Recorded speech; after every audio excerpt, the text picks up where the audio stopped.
I'm just getting money. I'm just getting money. Homie making good, my money need a loan. I'm just getting money. I'm just getting money. Homie making good, my money need a loan. Hey, welcome everyone to Coaches Talk, where we discuss all things OU related, college football related, all things in between. It's your boy Coach Ricks, it's your boy Bishop Frank, and back from the dead, Yes, sir. Mike Legend. What's going on, big dog? How's everything, man? How you feeling? Man, like I told you in the green room, if I look at another bowl of chicken noodle soup, as a matter of fact, when I got up this morning, I felt my arms flapping and crowing at the rising sun. But I went out and I had me a greasy cheeseburger. I had me an order of chili cheese tots. I had me a chocolate malt, and I had me the biggest uh, um, cherry limeade you could get. Okay. Well, hey, man, I'm glad to see that everything's well. I'm glad to see you back, man. Like I told you on the way home, man, you family. So, man, when one's down, we just try to bear with us and everything, man, and handle everything while you're gone. But now that you're back, it's like you never left. It's like you I never know left. it, Coach. It's great to be back with my brothers and the family in the chat. And man, I've been missing y'all. So life is good now. Hey, man, like I try to tell you, man, get well first, man. Like I said, this podcast, man, it ain't going nowhere. We're gonna be here and everything. Lord willing, man, we're gonna be here every day, trying to kick and scream and crawl and scratch and everything, man, to get this podcast where it needs to be and everything, man. But Kimberly K had said something, man, a few days ago, man, about bringing back the emails, and I was like, man, I got over 300 emails, Oof. and I'm only gonna do 12 tonight because I can't do 12. I can't do 300, man. I'll be here all darn night, and I don't know if you guys can see it, but in the background, Yeah. Yeah. all put up yet and everything, man. Keontae and everything, man. Him and my daughter, man. They getting really serious and everything, man. So I guess everything, man, is gonna work out the way it's supposed to and everything, man. So we met his parents last week, and good group, man. Good couple, man. This remind me and my wife, man. Down to earth. You would think people, man, would be like high society and up here and uppity, real down to earth people, man. So I just told her, man, I'm blessed to where I got people, man, that I can look at and say, I can see this going the right direction. So anyway, Oh yeah. That is right. That's what's up. To some good news, man. We're gonna jump on this podcast, man, because we know about all the things that OU's been doing. Bishop, I think you said that everybody is talking about us. Everybody's talking. Everybody's talking about Oklahoma. Yeah. So, Mike, you've been gone for a while, man. So you missed a lot of things and everything, man, that have taken place over the last few weeks and everything, man. What is your stand on how I didn't miss the two biggest. Huh? I didn't miss the two biggest. Okay. Kevin Wilson hiring Jim Nagy. Well, okay, on the Kevin, what was your take on getting Kevin and everything, man? We got everybody's perspective and everything except yours. How do you feel that's going to make Oklahoma? Is that going to make Oklahoma better, or is that going to keep everything stagnant? It's going to be better no matter what Kevin done as a head coach.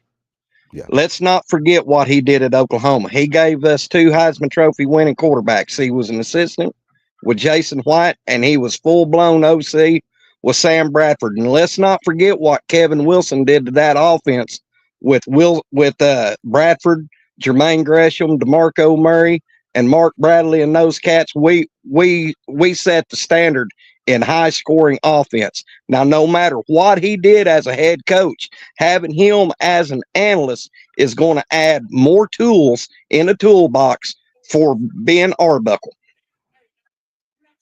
Well, do you think it benefits Arbuckle and everything, man? Yes. That Arbuckle now has an extra set of eyes that can see the X's and O's the way that he sees it, and a little bit more because we keep hearing this is Arbuckle's third year. We keep hearing that, but you got to start somewhere, right? And Yeah, you got to if you start start somewhere. somewhere and you progress every year, you get Hmm. better. Doesn't that mean that you are being not stagnant, but you are excelling in your profession Yes, you're doing? yes. And plus the experience that Kevin Wilson brings to the table as an analyst, that's going to further Ben Arbuckle's experience Yeah. as an OC, having his eyes, having his experience, what he's done at OU, what he's done at Indiana, Northwestern, uh, and Yeah. also Tulsa. Even though Tulsa was a dumpster fire under him, let's not forget how good of an offensive mind Kevin Wilson is. Hey, Jimmy says, glad to see you back, legend. Take care and get well soon. Oh no, he's back full throttle now. He got him a greasy ass cheeseburger earlier. So he's he's on he that steak is tomorrow. So I think that steak Yeah, and that baked definitely. potato and them rolls are gonna get him back, back to where he needs to be. I'll be back in fighting weight tomorrow. Well, hey, but Kimberly Kane, I took your advice.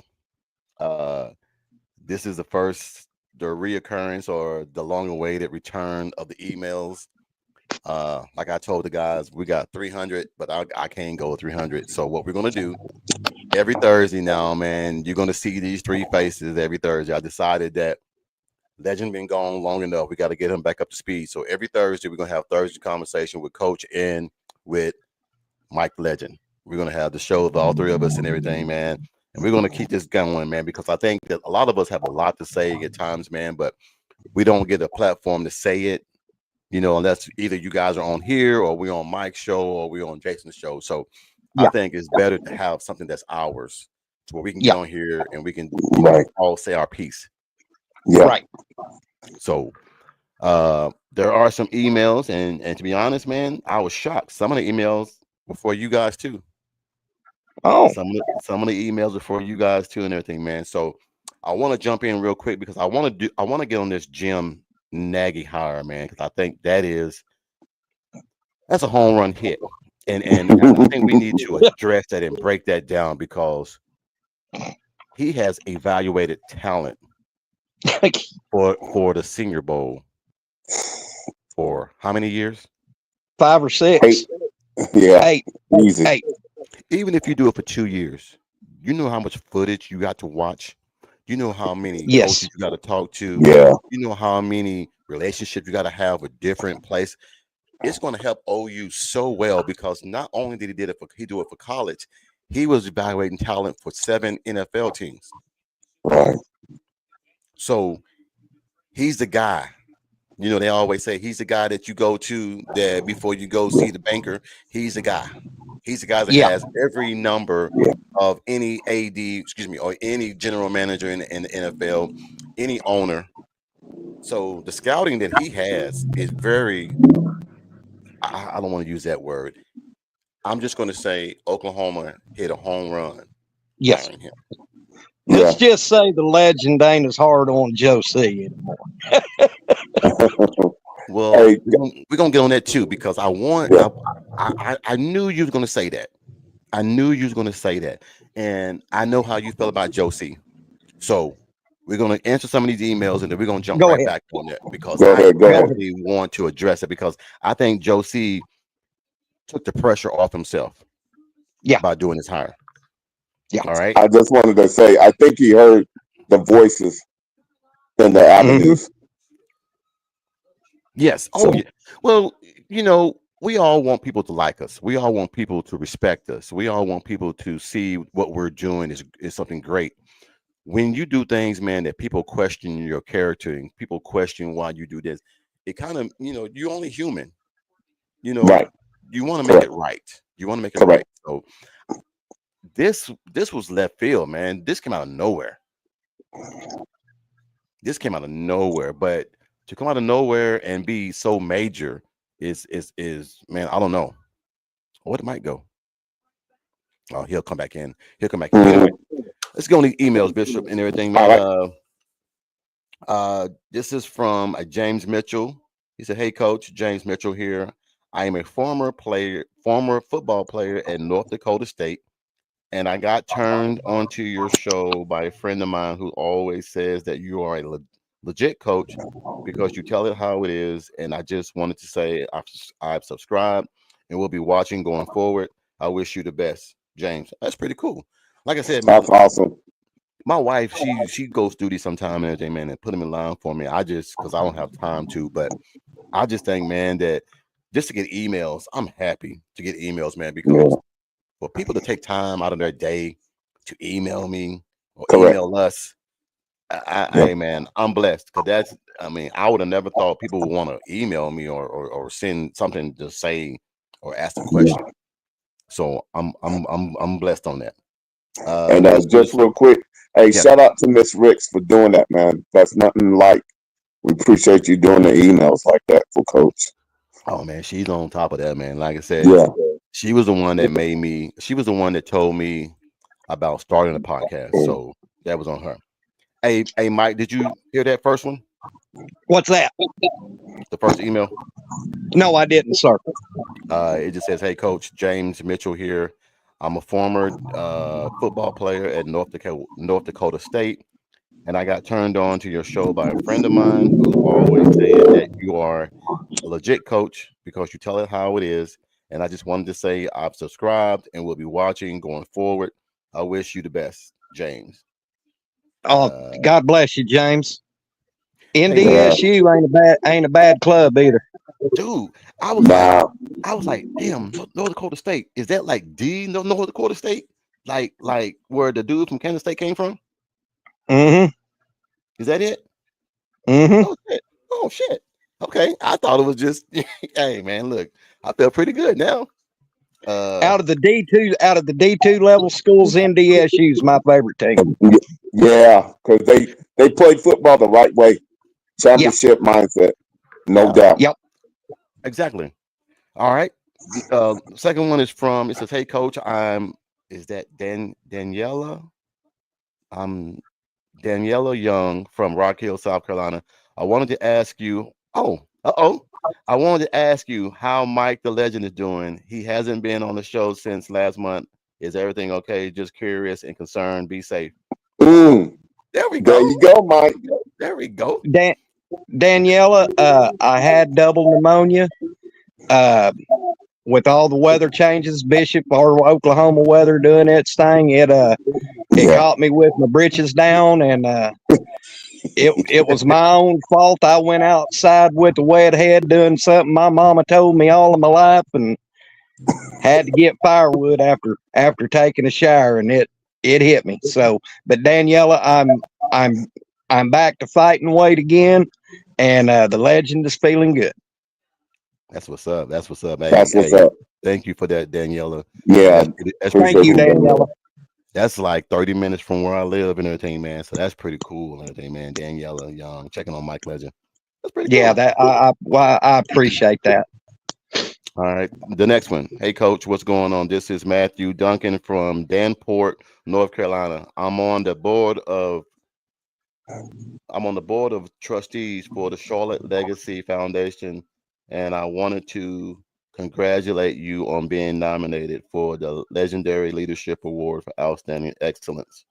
I know you deserve it. I know you don't like a lot of recognition for just doing your part, but I think the listeners need to understand how important and how much you give to the community. The award ceremony will be March 5th, 2025, and I hope you and your lovely wife, Amy, will be able to attend, and I hope that you'll add that special award to the many awards that you have received. Again, congratulations and good luck.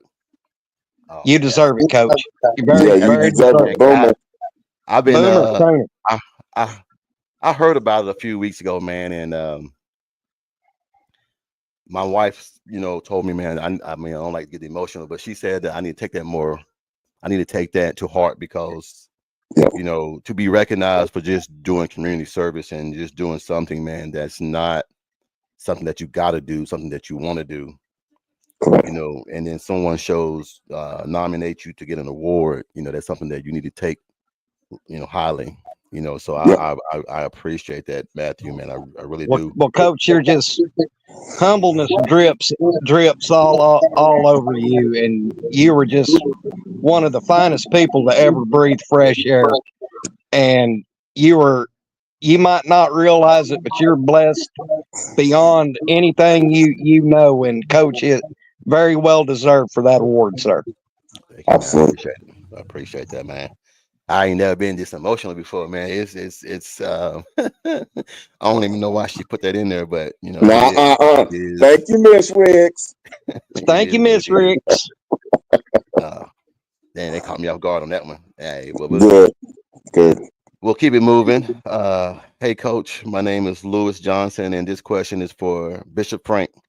I listened to you, Bishop, talk about gumbo, and you use the phrase "adding the right ingredients." what do you think the right ingredients would be for Oklahoma to be successful this year? You guys are awesome, and I love watching how you guys put things into perspective. Be safe and have a wonderful weekend. Man, look, I think Amy, because I told her me, you, and Mike was gonna be on tonight. So I think she put these things in order, man, to where She did good. you She know did good. She everybody did would real be. good. I got to go in here, man. Thank her for that one, man, because I Yeah, don't really, hey, Miss Riggs, from the bottom of my heart, for real. That's how you put it together. yeah. What I would say to them, I know I talked about food, but it's a way to help people understand what goes in a gumbo. Usually, the elements that go into a gumbo, each item can stand alone and be a meal in itself. Yep. But with a gumbo, you take a little bit of this, a little bit of that, and you slowly add it to a slow boil.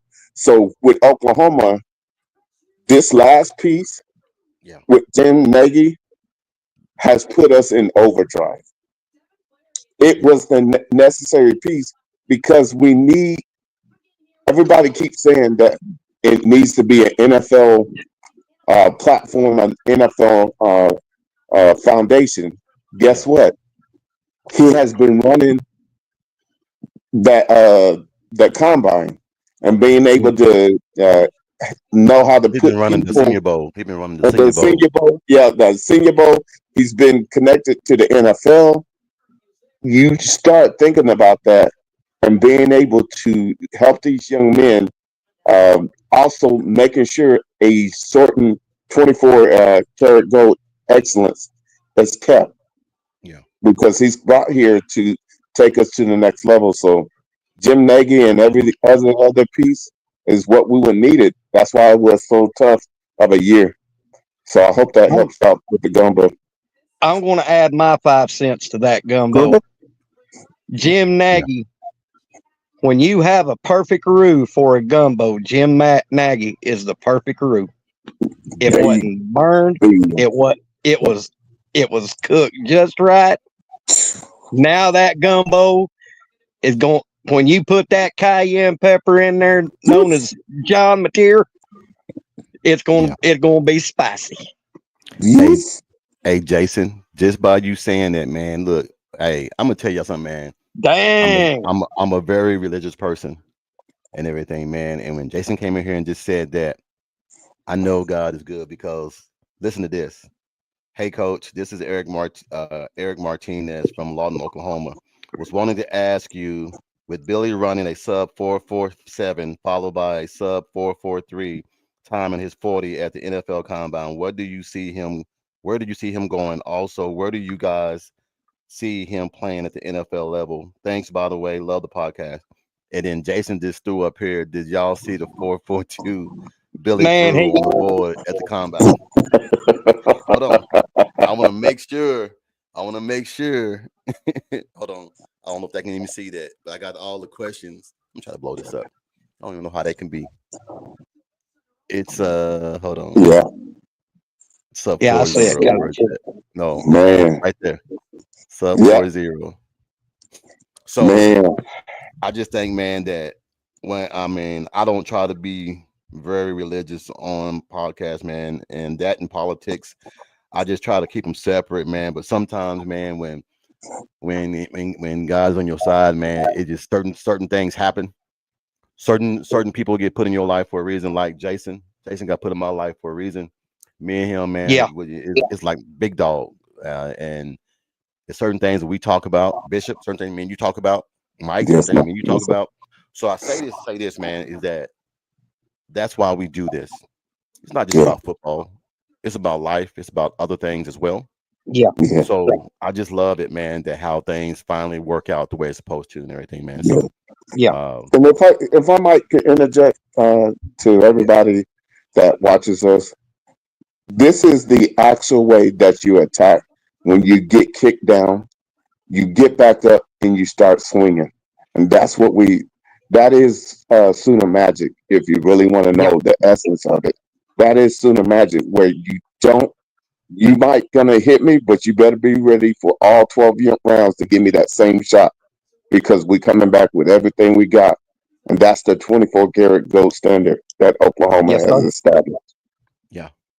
Now, to answer that question for you, Eric, most times, man, in the NFL combine, when a D-back runs in the 4.3s and 4.4s, man, that's first round. Yeah. Now, depending on the caliber and everything player he is, where he played it. Now, I can't sit there and say you play at North Dakota State and you run that it puts you in the first round because the level of competition is different. Right. But if you're playing in the SEC and you're playing against top level talent, and Right. you run in the 4.3s and 4.4s, that puts you in the first or second round. Mm. Easy. You know what I'm Easy. saying? Easy. So, Yeah. but here's another thing too. Nobody said this about this. I'm gonna say it. Now having Jim Nagy there, he's gonna let Billy and everybody know these are the parameters where you should see yourself going. These are the people that are looking for those attributes that you just displayed today. That time, Right. the agility, Right. the hand-eye coordination, all those things take precedence to going in the first and second round. I think Billy's gonna go in the first and second round because Mhm. you don't have that many skilled players that stay all 4 years and Right. get that extra year of knowledge to see all the defenses, see all the offenses, run a complex scheme that BV runs, and be able to excel in the NFL. Yeah. Yeah. And do you think with Jim Nagy actually coming on board, is that pro day even bigger than Say it before? again. Say it again now. Is that pro day coming up for OU even Well, bigger you know, OU has before? their own pro day, so it's normally a few weeks after the NFL combine. They have their own little OU day. Right. Where, And with Jim Nagy coming on board, but could that now draw more NFL it's scouts different. in? It's different now because with Jim Nagy here, you know, he knows everybody in the NFL. Yeah. So he can be that, like, you know, people always complain about how Deion did with his son. If we now think about it, Bishop and Mike, let's be honest. If we have a nephew or a niece or somebody that's getting ready to go to the next level and we've been there before, you don't think that we're going to guide them in the right direction? You dang right we are. Yep. I'm gonna tell you where not to go, who not to F with, where not to be seen. You Yeah. do that because we've been there and done that. Yeah. Right. So, but I think it's gonna raise the stock up. I mean, dude, look, 4.3 is 4.3. I don't give a damn how you look at it. You can't teach that. Well, Not at 4.42, 4.42. Look, there really isn't a big fall off between 4.42 and 4.3. Mm-mm. It's this. That's all it is. It's snapping your fingers is the difference between 4.42 and 4.3. But that's millions and millions of dollars in those seconds and everything. Yeah. So we got to take that into consideration. Yeah. Jason says it feels like he should have secured at least a third round, but his coverage at the Senior Bowl may have teams seeing him as a corner. Look, I'm gonna tell you this right now, man. I think I was asked that question by Eric, where do I see him playing? I see Billy playing a safety. It's different in the NFL. I mean, I've seen guys play safety in high school, but then get to college and play a corner Mm-hmm. or Yeah. play or play linebacker because you gain weight, different schemes, different formations of how you do things. So it all depends on which team gets him and what they want from him. Yeah. Yes, sir. Yeah. So Absolutely. all right. Well, let's get back to these because damn, everybody got a little letter today. I can't believe that so far, man. That's pretty cool. Let me see. Where are we? There, we got Derek Moore done. Okay, I think I left off right here. Yeah, I got Lewis. Okay. Hey, Coach, how are you doing? My name is Derek Moore, and I coach a Pee Wee football team. And I'm having problems telling parents that I don't need their input. Oh God, when the kids are on the field, let me coach and just stay in the stands. Is there any help or advice you could give me on how to handle this? I love the podcast, man, because I know a few friends who know you, and they say you are an excellent offensive coordinator, and you love football, and you have kids, and you love kids. So I would definitely love your input on this situation. I would love to jump on your podcast one day and pick your brain. Hey, Derek. Hey, anytime you want to, dog. Come on. We can talk. We can talk. But getting to the parents, you got to nip it in the bud, dog. You the coach. Yeah. I tell parents all the time, when it's my time, you get up in the stands. They your kids 24/7, but for that 1 hour, they mine. They're mine. And if and you got to nip it in the bud quick, man, because I'm a parent. But I've always learned, and it's good to be a coach and a parent because I know my boundaries.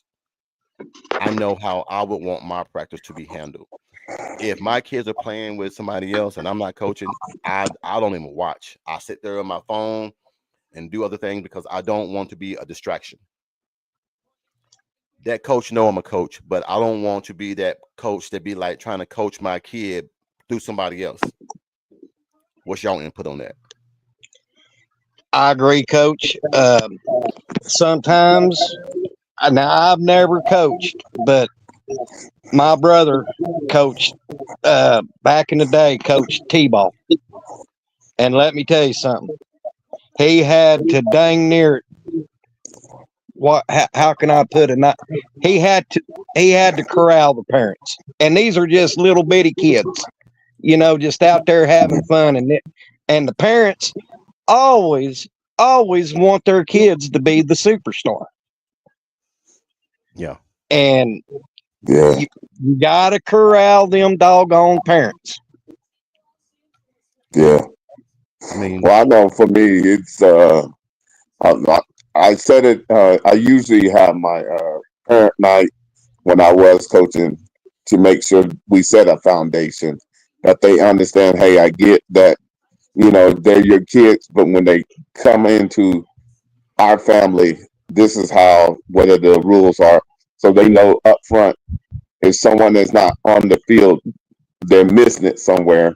But you can always ask me what they can work on. But other than that, it's just suggestions.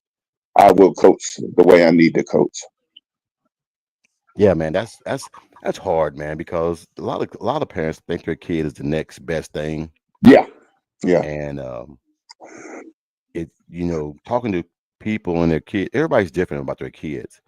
I have to really watch what I say about kids and everything, or about parents about their kid, because some parents are psycho about their kids that you can't even say Yeah. anything negative about their kid.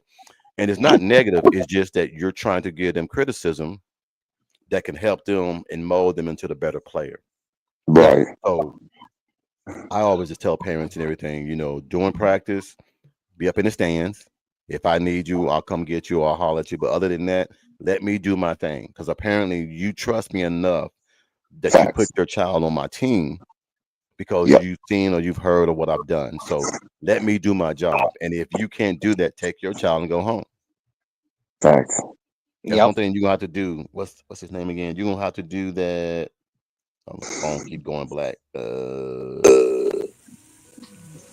Derek. hey, Derek, you're gonna have to dip that in the bud, man, because those parents know that if you let them do it one time, it's a wrap. So apparently you haven't addressed that yet. Yeah. So all right, next one. Hey, Coach, this is Daphne Collins from Kings Mountain, North Carolina.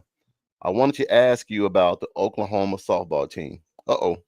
Why does everyone think that they're going to fall off to the point to where they won't make the Women's World Series? And why do people continue to doubt Patty Gasso? I don't think who's doubted her. I ain't doubted her.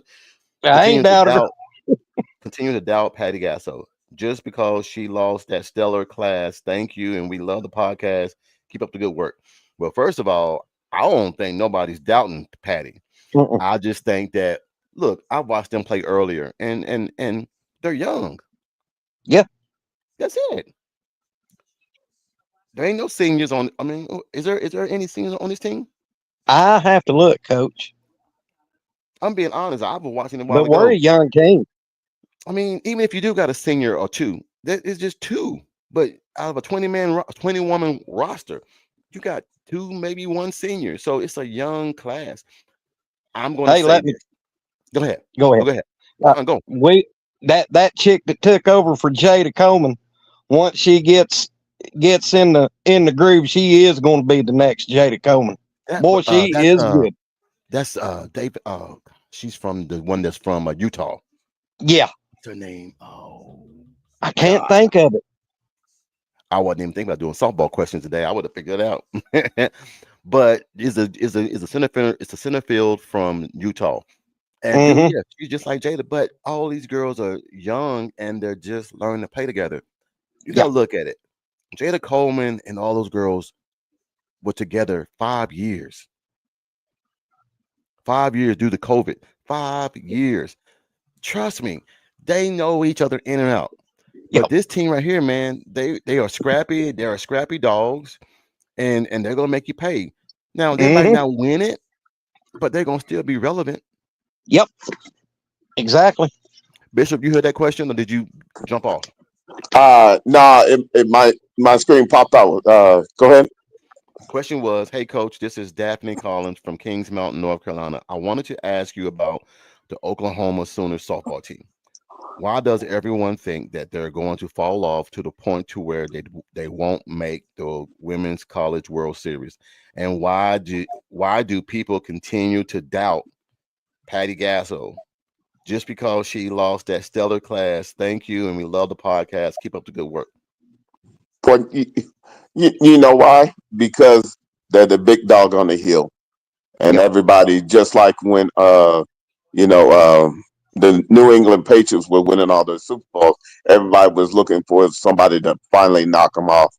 Well, the same way with us. They're just expecting, okay, those seniors came through. They always won a natty, but they expect once they graduate that Patty didn't know how to acquire a team like that, and they just thought she would drop off. But if she acquired them before, she can always do it again. So it's just one of those things that it's the next level Yeah. because understand it's like the Alabamas and those who have established themselves as being in a talk of dynasty. You understand the next level of it is there's always someone wanting to have you fall off because they're just tired of you Yeah. showing your excellence. Tired of you being the big dog on the porch. Porch. Yep. Hey, Kimberly K, to answer Derek, answer Derek Moore's question, she says, make them start signing behavioral contracts at the beginning of the season. Your rules are for all league activities, including games, practices, extracurricular activity. Hey, I agree with that. I But like that. but if you have them sign it, I don't have time to try to sit there and enforce. I'm teaching kids, so who am I going to how to hire or bring in to keep parents in check? I just tell parents from the get go, and the hardest thing for me to do as a young coach was to learn how to approach parents. I was cut and dry when I first started, to where I was like, okay, take your child and go home. When I started doing that, I had no roster because everybody got turned off by not what I said, how I said it. Right. Instead of me saying take your child and go home, I would say, well, what is it going to take for me and you to come to a compromise to where I can have the whole hour without being interrupted? Then I handle that parent on the side, because every parent is different. Every parent is different. You know, so no, Kim K, that was a darn good question. That was a darn good question right there. Hold on. Jason says the only way is to be direct about it. Either you grab a whistle and put in the work yourself, or stay in the stands. Hey, as another one. If you think you can do this, come on out here with me. Come on out. Yep. Come on out here. I mean, hey, that's a good one, man. But the saddest thing about some of these guys, and we all know it, a lot of these parents are living their dreams through their kids. Yep. A lot of these parents didn't get to do it at a high level or do it at all, and they're passionate about it. But now they want, because I had some kids tell me, Coach, I don't want to play. Okay, why are you out here? Well, my dad told me I got to play. So I'll be the one to go to dad and say, look, it's best for you and me, him not to be out here, because it's a waste of my time and your money. And he has no interest in doing this. But you're forcing him to do this, and that's when kids get hurt. That's usually when kids start rebelling too. Yeah. Yeah. I didn't think about that. That's a two-way street. Absolutely. Mm-hmm. So anyway, all right, back to these emails so we can get off. I think there's like 5 more, I think. Let me see what we got next. Okay. All right. Hey, Coach, this is Donald Blake, and I am from Pensacola, Florida. My daughter is your daughter's roommate in college, and she was talking about your podcast, and I wanted to jump on to ask you a question. Is Oklahoma just having a bad year, or is the program heading in the wrong direction? I've listened to a few of your podcasts. You guys are really good at what you do. Keep up the good work. All right, Just well, a Donald, bad year. I think it was just a bad year. What do you think? Bad year or just Bad year. Bad. We know the program ain't going in the wrong direction. After you hired Tim Nagy and everything, and then you got Kevin Wilson coming back. There's a lot of pieces that's been put into this program that everybody's overlooking. I mean, wait, Coach, you and Bishop. Go ahead, Mike. Sorry. You and Bishop know dang good and well last year we had the full-fledged domino effect, Murphy's Law happened to us. We lost everybody. Like you say, we was playing on four rims. I got it. We was playing with a broom, a mop, a bucket, a squeegee, one lug nut, one rim, no tire, no brakes. Shit. I can't even get it out. I had it all ready to say it. Anyway, we were missing a lot of key pieces and everything. So that's why we were not where we were supposed to be. I think this year is a year that Oklahoma is going to surprise a lot of people. Yep. Including OU fans. Because look, OU fans have never seen a Brent Venables defense with a Lincoln Riley offense per se.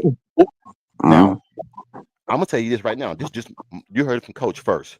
With Arbuckle and Kevin Wilson in the same room, they better than Lincoln play calling. Yeah. Two offensive minds.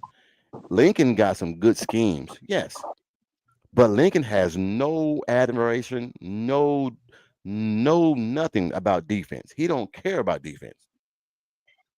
So I think Oklahoma is going to be in a great situation this year, man, and it's going to surprise a lot of folks, because I'm telling you right now, that quarterback, Martyr, he a dog. And I heard Jason earlier on his podcast say when the offensive breakdown and all that, he gone. There ain't no do this, take sacks. He loves to run. He loves to scramble. So I'm looking forward to seeing what he does this year because I'm tired of hearing people say, "Oh well, he did it in the Mountain West." I don't give a damn if you do it in the backyard. 30 touchdowns, man, and over 3,000 yards passing. That means something, man. If Jackson Arnold would have had 3,000 yards passing and 30 touchdowns, OU would have won more than 6 damn games. They would have. Definitely. And Coach, can I ask a question? Yes, sir. Did they think in the Mountain West that they just allowed him to have all those passing yards and those touchdowns and they never rushed him? Come on, man. Well, Let the elevator go to the top. This is what they said. And he's got more. Look at the vehicles he has at the University of Oklahoma. It just gives him more opportunity to really flex his muscle and show what he's really about. What Mateer and Arbuckle went from is plow mules to quarter horses and thoroughbreds. Thank you. No, they went from being barefooted to having Jordans on. Went from being barefooted to having Jordans on. Hey, that's a hell of an upgrade. It's a hell of an upgrade. The reason why people see him for what he is because how the Pac-12 dismantled, how teams went to the Big 12, how teams went to the Big 10, and only 2 teams stayed. All right. And they had to go to the Mountain West and play in that league. It wasn't because they wanted to, it's because they had to. Right. But even if you go to the Big 10 or to the Big 12, how far off is he going to fall? What, 5 or 6 touchdowns less? 200 yards less? You're still going to have the same scheme. Yeah. What defense in the Big 12 was going to stop him? I'll wait. They wouldn't. What, Utah? To me, BYU, Utah, Kansas State might have the best defense in the Big 12. Yep. Anybody else that I'm missing? No, that's it. Jason, if anybody that you know that who has the best defense, put in the comments who has the best defense in the Big 12. If y'all can. In the Big 12? So we can try to figure out who had the best defense. Well, Bishop called me. We talked yesterday for a little while, and I touched on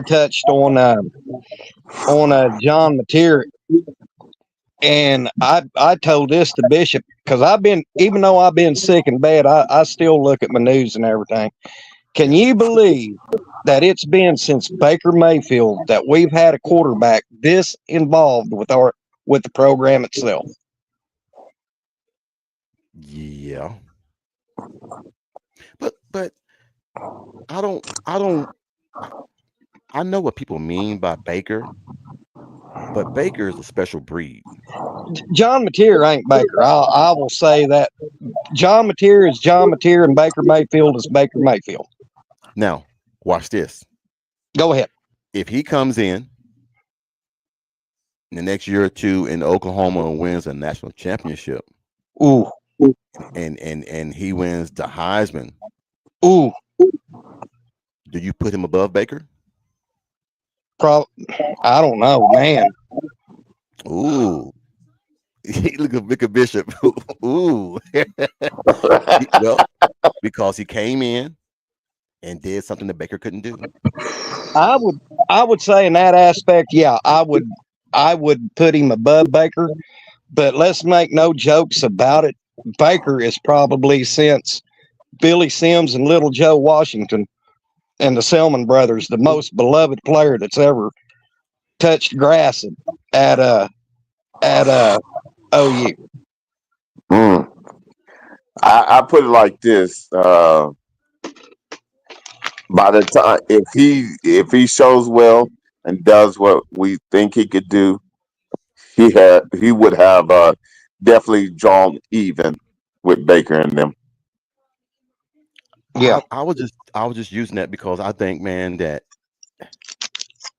Oklahoma hasn't had a national championship in so many years, and then you bring this guy in with Yeah, the moxie of a Baker Mayfield. He comes in with everything that he's gonna have. He has an advantage that Baker didn't have. Baker didn't have a defense. Mm-mm. yeah, Baker knew I got to go out here and score as many points as possible. And he can't say it because he's the leader of the team. But Right. everybody knew. How many games did we see Oklahoma have a 21-point lead and they lose the ball game? A bunch. Mm, You know what I'm saying? ouch. So Oklahoma, I don't see Oklahoma now having a 21-point lead and losing that. No. And I mean, here's the fact that Iowa State. especially this year coming up. Go Go ahead. ahead. No, That Jason that said Iowa State has the best defense in the Big 12. Oh, yeah. okay. Yeah, I agree with that. But Bishop, you and I talked about this last season because it was showing itself in last season, but it's really going to show itself this season. How long has it been since OU has won a game with the defense? I can go back to the Barry Switzer days when the wishbone wasn't running that hot, and our games were won on defense sole alone. Yeah, And I feel with what's coming up this year, yeah, I feel if we can jump out, if we jump out to a 21, 27, 28 point lead, I think we got the game won with the defense that we got coming back. Yeah, Jason, I'll watch it. It wasn't Baker's fault. They played trash defense. Yeah. yeah. No, definitely.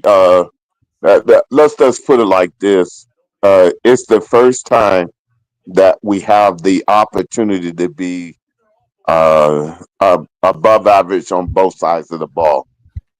And when you're like that, special things can happen if you keep putting games together and winning them. So bottom line is they still got to do it. They still got to do the work. But look how everybody's taking ownership and they keep stacking pieces to make sure that there's no doubt that it's there if they're willing to apply and that they're going to have the leadership around them to elevate them.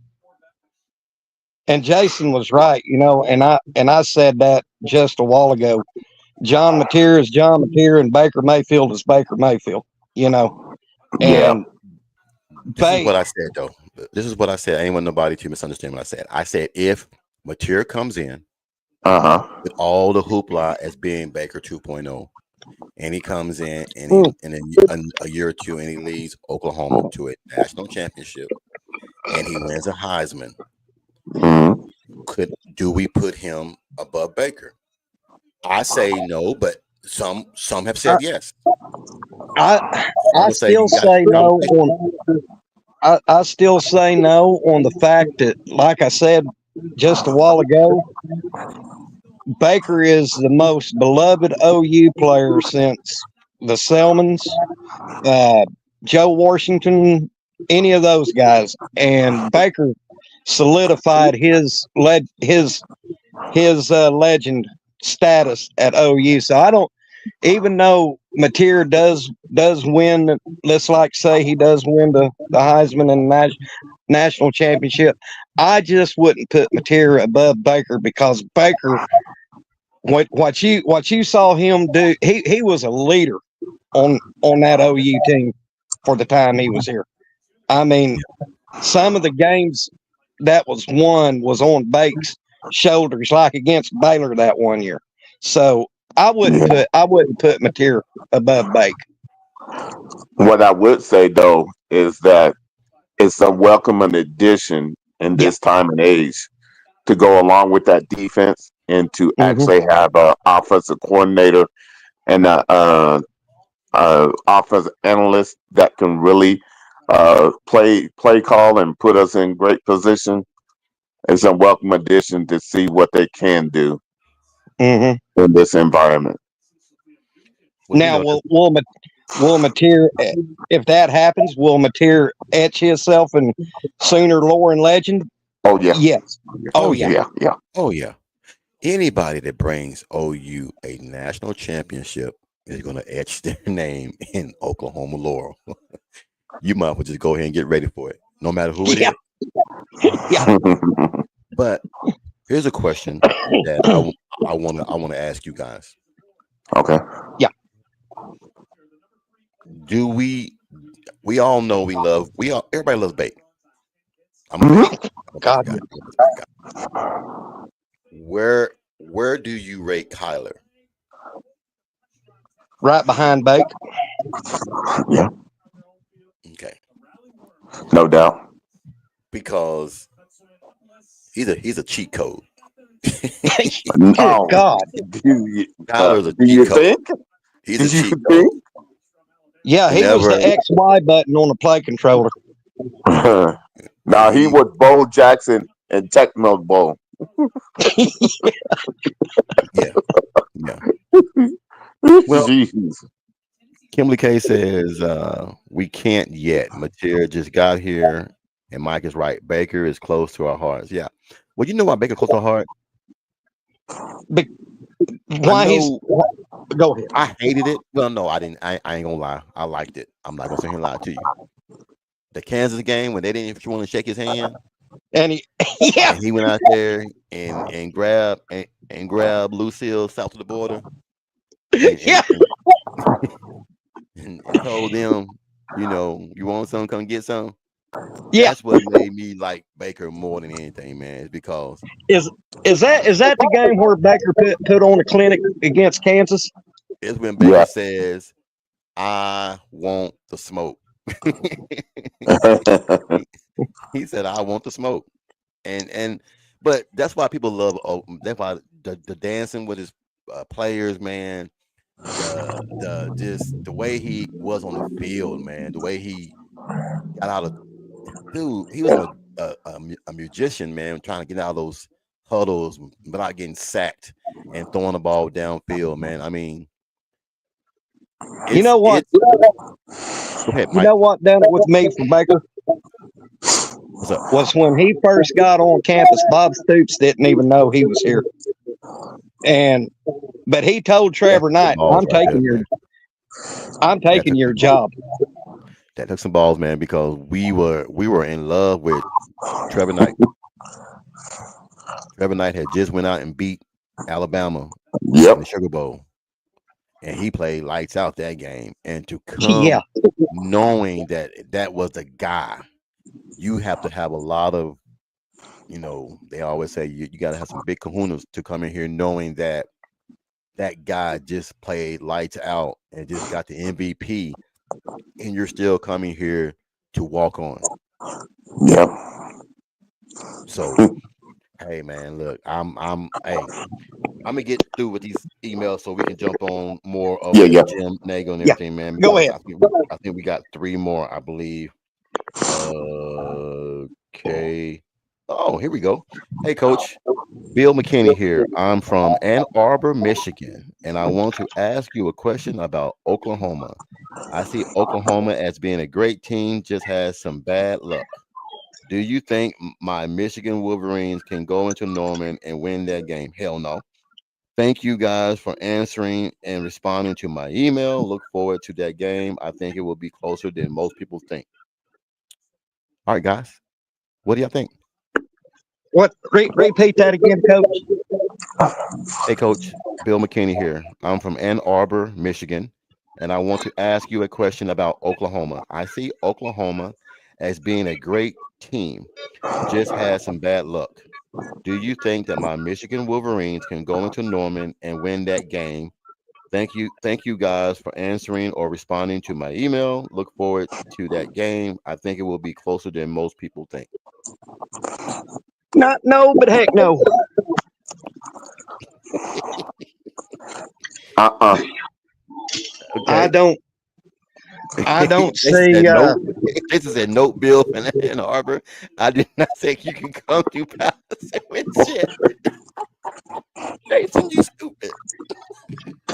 Because No, that's Oklahoma. the one game Go, I go would ahead, Bishop. circle to get it started. That's the one game. If I was these young men, I would circle to have a coming out party.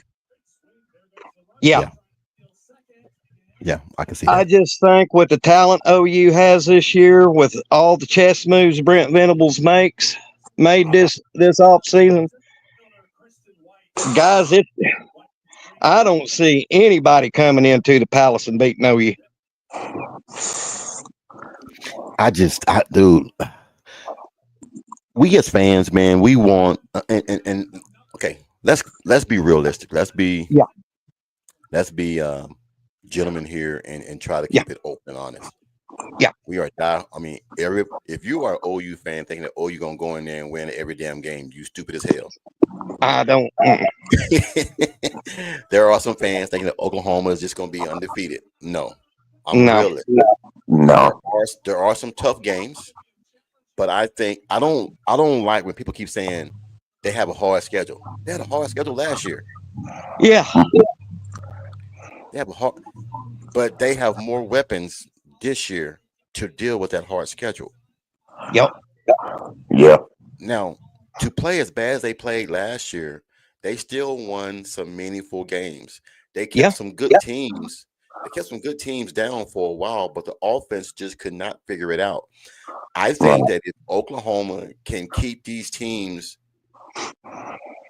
on the back leg or the back burner for a quarter and a half, it's a wrap. Because Arbuckle is not going to go a whole 2 quarters without scoring. Right. That's right.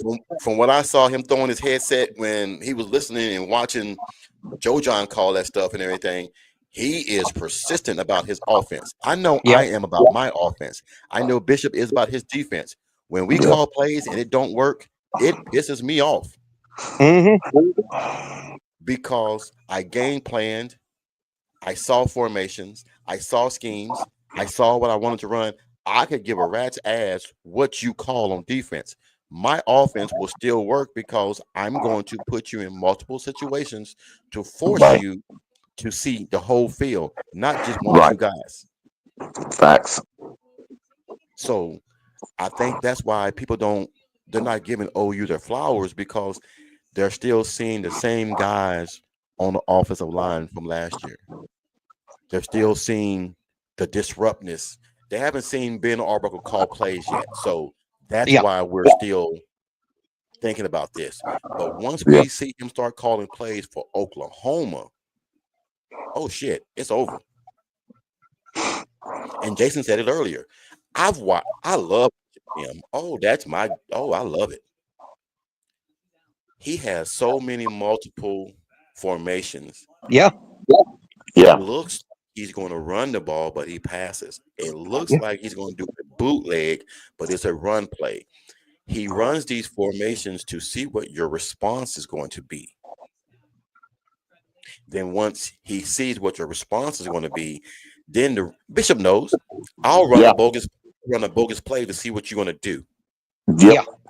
Once I see what you're going to do, oh, I got your ass. I don't know which game it was last year, but when I was nerding out on Ben Arbuckle last year, I seen one play where he went RPO and McKeer wasn't in the shotgun. He was under center. Guys, I keep stressing this, and I know y'all get tired of hearing me say this. Nope. Say it, Coach.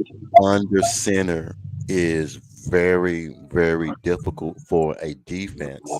Facts. Handle. Once that quarterback turns his back to hand the ball off or not, you cannot blitz the A and B gap, because if you blitz and he does a play action, that Yep. tight end or that slot is going right where your ass just left. Yep.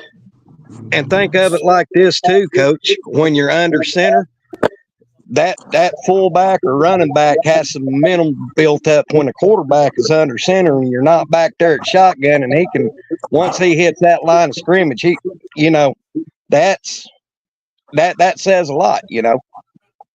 Yeah. Am I right? Yes. No, Mike, you on point. And I think people, a lot of these people that are in the media and that have podcasts and have, you know, these podcasters, I don't think they really watch film. I don't think they coach. I think they read a lot of stuff that other people say and try to make it stick. Yeah. Bishop knows football. I know football. If you've ever coached, I don't give a damn if it's Pee-wee, high school, middle school, college, D1. If you've coached football, football is football. The older you get, the more physical it becomes. It's still X to those. I hate when people say, well, they ain't played nobody. You're not playing air. There's somebody in front of you. Yeah. So you mean to tell me that, and I know a lot of guys at D1 level, man, that are real good, but then, like I said, sometimes in ball games, they don't show up. Sometimes in practice, they show up. But anyway, I'll be on that forever, man. Let me finish this email shit. It made me mad about that. It's just, dude, I get upset about that. And that's the only thing that upsets me about people when they talk football. Make the shit make sense. Yeah. Don't just say, oh, Oklahoma's gonna suck. Why do you think they're gonna suck? Oh, they're just gonna suck. What's that Jason always says? Have some nuance behind it. Well, if Oklahoma didn't add one single player, if Oklahoma didn't add any coaching, anything, I could see, okay, they didn't change anything. So it's going to be the same result. But they added so much. Yeah. Yeah. So anyway, let me Go get ahead, back to this. All right. Let me come back on here. I was eating my little ice cream. Now I'm good. Was it good? Hell yeah, it was good. I stopped by and got me and my wife some ice cream on the way home, man. And you know, hey, you got to get it in where I can get it in. All right, here we go. Hey, Coach, this is Maxwell Calloway. I am a logistics manager for AVT Logistics in Greenville, South Carolina. I hear you talk about Wes Goodwin. He is a personal friend of mine, and I am glad to see him going to Oklahoma because you were absolutely right. It's hard to keep up that type of intensity and leadership at Clemson like Brent Venables had when you are not willing to go into the portal to get players to help keep them on top. When your brother-in-law told me a bunch of your podcasters was talking about Wes, I listened to that episode and I was so happy to know that someone else sees things the way I see them. I wish you guys nothing but the best. Great podcast, by the way. I will definitely. Oh, that must be. He said scribe. I will definitely. That must be subscribe and be watching. He just said scribe. There you go. That sounds good. Hey, Maxwell. Thank you, man. Hey, man. Thank you, man. I'm a big fan of Wes Goodwin, man. I'm gonna always preach. I'm gonna always preach that. Is you know how everybody was so happy to get Bates? I was so happy to get Goodwin. Yeah. Because I have the pleasure of being able to see a little bit more from Clemson, having a brother-in-law on staff, so I can see and have access and do some things. But to see this guy, the way he coached, the way he prepared for ball games, can you imagine him throwing? Can you see a guy throwing his notes down on the damn ground and getting in somebody's face because they didn't move fast enough? I love that. Yeah. I love that because that's BV. If BV says be at 36, damn it, be at 36, not 35, not 34, 36. Wes 36. is that same guy, man. And the addition of him and man, look, dude, we could be here all damn day about me talking about this. I Hey, love let that me guy, ask man. something. Cause they, Coach, yeah, the dude, simple fact is, could you imagine now Wes Goodman is back in the fold with the Four Horsemen? Do you know what type of weight has been lifted off of him and dude, Oh where my he can God. get thank back? you, Bishop. The weight. The Look, weight. we know about jobs. Let's just say this. Let's say we all got a job and they But give me you a task to do, but the task requires you to have special equipment. And they're that's saying, it. well, we can't afford the equipment. You just got to do what you can, but I want everything to be the same. It's, Mm, it's impossible. nailed it. It's impossible. And Yep. I had somebody. I had an old guy today. Cause we talked about it today. He told me that he broke it down just like that. He's like, if you're asked to do something, but they're not willing to give you the tools to do what they're asking you to do, it's impossible to do it if you're not willing to give me what I need to excel at that level. Can I add Right. my flavor to that? Yes, sir. Yes, sir. Wes Goodwin came from Clemson running the drag line. Now he's running the D9 cat dozer. There you Hey, go. Say no more. well, I just think that Dabble did him wrong, man. If you're gonna go into the portal, you should have gave West 1 year. 1 year. Facts. If you're gonna go in the portal, but I think, and this is just me, I think that they did that to not pay him the money that he's supposed to be getting to try and go get some more players. Mm-hmm. Yep. Just my thought. Now that might Which not make sense to some people, but they can pay him his remaining amount of money over so many years. I'll bring this up when we get done with the emails. Okay, all right. Yeah. How many Yeah. more? I got. Hold on. I have 2 more. Good. Okay. 2 more. Okay. All right. Hey, Coach, this is Dexter McCoy from Memphis, Tennessee. Wanted to let you know I was visiting Charlotte last month and went to one of your seminars where my nephew attended. I gotta say, man, you are an all right dude. I saw how you listened to the kids and how you instructed them to do certain techniques that most coaches wouldn't take the time to do. So I commend you for that. I look forward to checking out your podcast to see other adventures that you have. Stay upright, young man. I really appreciate everything that you have done so far. Hey, man, I appreciate it, Dexter. I appreciate Yeah. that, man. Because that's one thing that I stress. Technique. I hate going to ball games and all these damn kids are shooting threes and doing all this and one stuff and can't even dribble left hand, can't make a layup, can't Right. do nothing, but you want to shoot threes all day. Yeah. Get the basics down.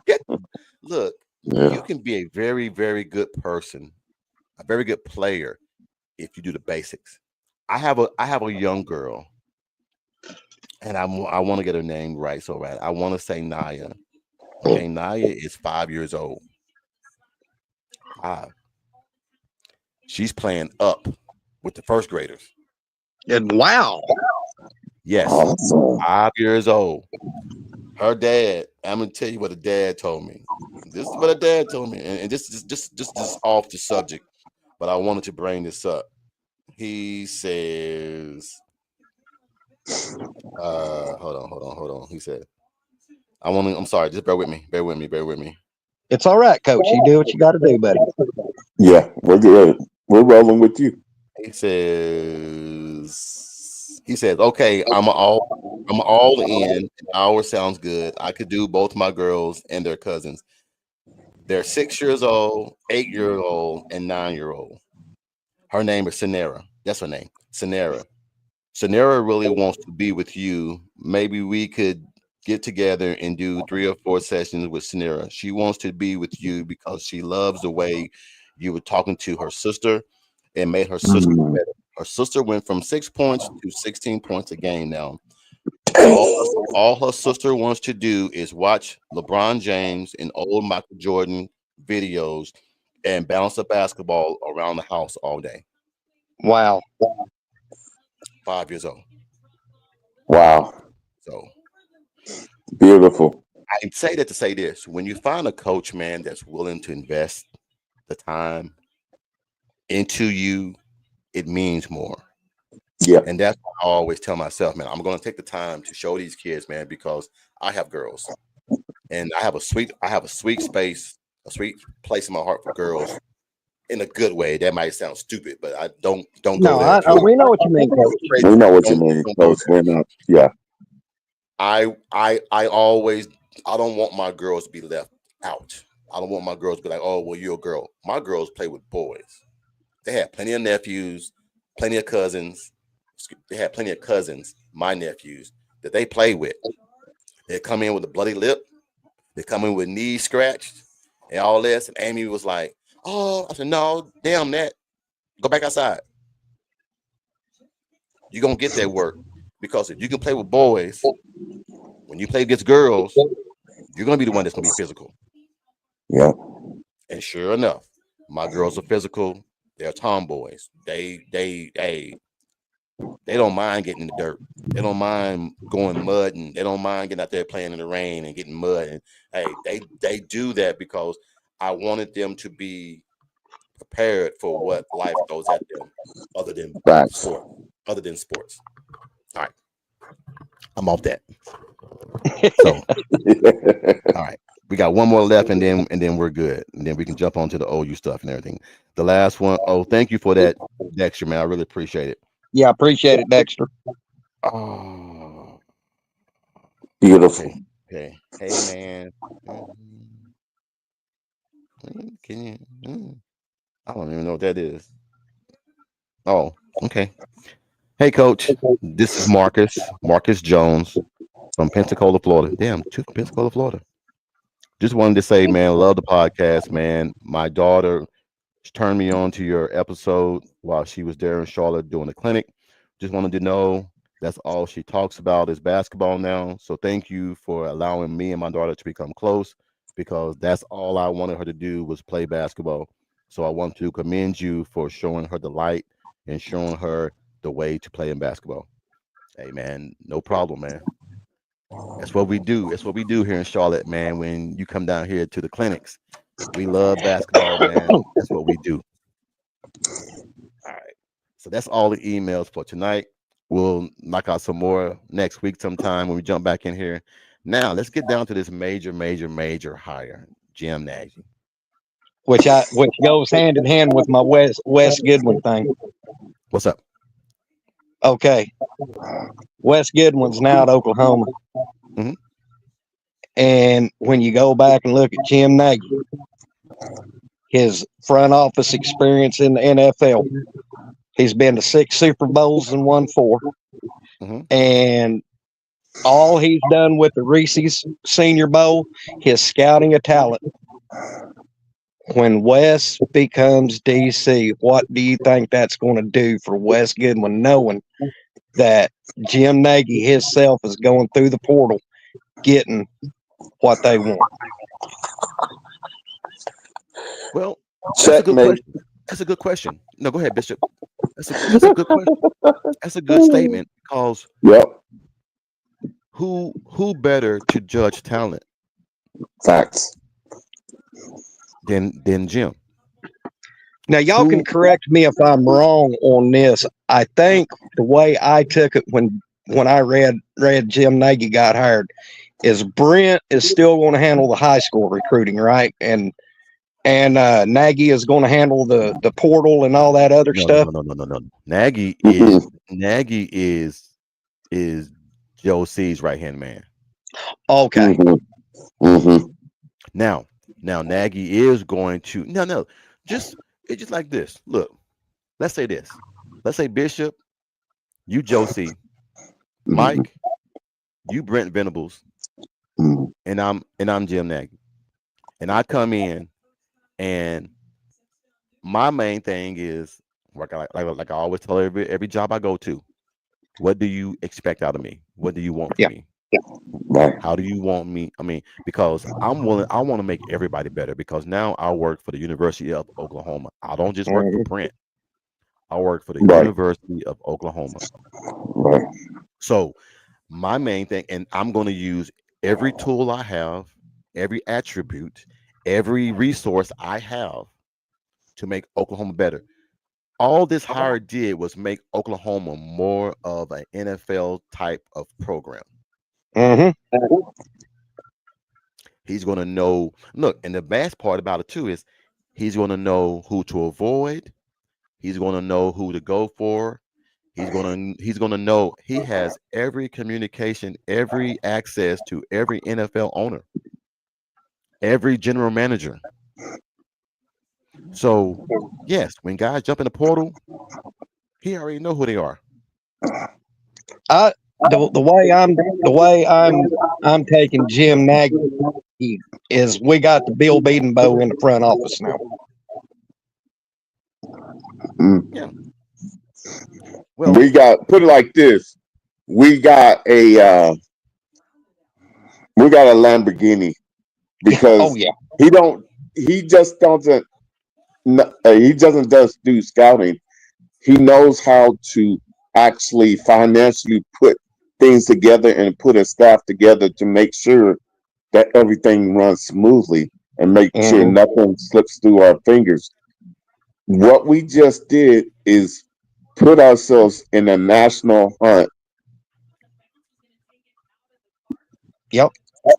That's it. And he knows I how to look judge for talent. He knows how to judge talent like no Yep. one else. and I Yep. look for the next 2 to 3 years that you're going to see a significant increase in the recruiting talent at Oklahoma now. Oh yeah. That ain't no ifs. Yes, That's Jesse. absolute. Yes, he will. He will help in coaching searches as well, whether it be due to firing, promotion, retire, or whatever the reason may be. Yes, he is. He is if you have an owner as a GM, then a coach. That's the way the Yep. NFL is. Yep. Yep. Mhm. So Joe C is pretty much considered the owner. Yep. Nagy Yep. is the GM. Brent is the And Brent. coach. Yep. There you go. Nailed So it. that's what that is. That's why every college wanted to go the NFL route, and it pretty much is a good thing to do, because now and Mike is going to make you happy, Go ahead. because now all those hires and all that, Josie ain't gonna be doing them. Good. Yeah. Yeah. Jim gonna be doing that. Yeah. Yeah.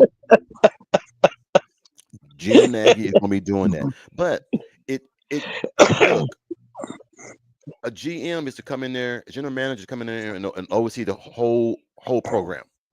Now Joe C can go and do other things other places. Yeah. Yeah.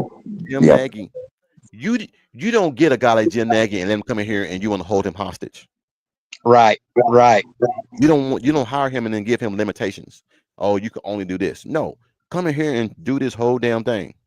Yeah. That Come is in here and do this also whole damn thing. he's Because also I'm gonna doing tell you. NIL. Go I ahead. just about to say the NIL, him being able, I'm telling, woo, well, I don't know how we gained this type of favor. We thank you, Lord. But Yeah. yeah.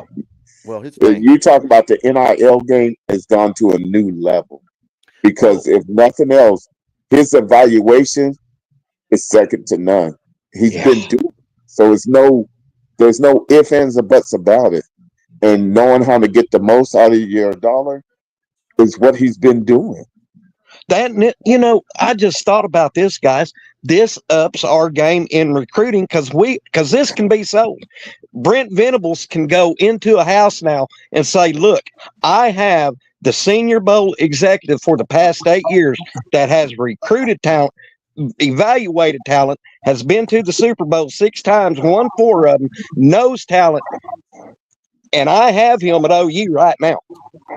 So if you want to go to that next level, Jim Nagy can get you there. See, that can be sold. No. Don't do that. Don't do that, Mike, because now you're making promises. Well, I went a little overboard, but what I'm saying, what my point is Jim Nagy can, you can sell him to a recruit. You can say that we have a guy that has the connections that can get you where you want to go. I got excited, Coach. I'll take that. Oh no. I gotta bring you back down to earth a little bit because we don't want to come in here and give you broken promises. Right now. Exactly. What we would present to them is that we got a dream team, and you're the missing component. And you're more than welcome to come on board, but with or without you, we're headed places. Now let me ask you. Go ahead. Let me ask you fellers this: with Nagy aboard, do you think in the future we will get more 5 stars recruits? You don't need that. Exactly.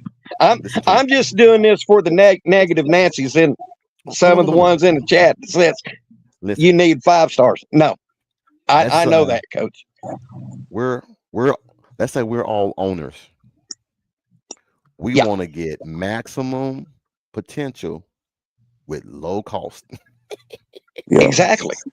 So I have a guy that has an eye for talent that can go out there and get you a 3 or 4 star that has the same potential as a 5 star, and it won't cost me $5 and $6 million. I can, but you got to start thinking that way. And I know that's what you meant. Is that we ain't got to go out there. See, Coach, I knew you was going to answer it like that, but we got these guys in, some of these people that comes in the chat. Oh, you can't have a team without 5 stars. Has never meant nothing to me. Look, but I was wanting you to give that exact same answer on what you just said. I'm gonna tell y'all something. This is honest God truth. When I came out of high school, I was a 3-star. 3-star. Wasn't mad about it. I was never worried about a 3-star. All I wanted was an opportunity. See, a lot of these guys think, "Oh, I got to be a 5-star. I got them." I didn't go to any of the camps. I couldn't afford it from where I was from. So my thing was, I got blessed to get some scholarships and everything for football and for basketball. So I was able to do both. But what I'm saying is to say this, is that we don't need all the 5 stars, because look at Texas A&M. They had all the 5 stars, and what they do, sit on the sideline and do nothing, because you can only play so much and so many. You can't get the 5. You can't get 3 5-stars that are tackles, 3 5-stars that are guards, 3 5-stars that are safeties. There's only 35 or 50 of them in a class. Right. So, Georgia's, Ohio State's, your Alabama's, your Texas, your Michigan, all of them guys going to get some 5 stars. I just want guys that's going to come in here and bust their ass and do what they got to do. Because once you come to college, if you're a 5-star, you ain't no 5-star no more. That's right. You back at the bottom of the heap. You gotta prove yourself. You're on a 105-man roster. Yep. Good luck. It don't say all the 5 stars over here, all the 4 stars here. It don't go that way. So I always tell people, man, I had a guy that was came to a coach's clinic, and he said, "Well, my son is a 5-star, and he ain't going here, he ain't going there." And I said, "So you're putting limitations on your son?" "What do you mean, Coach?"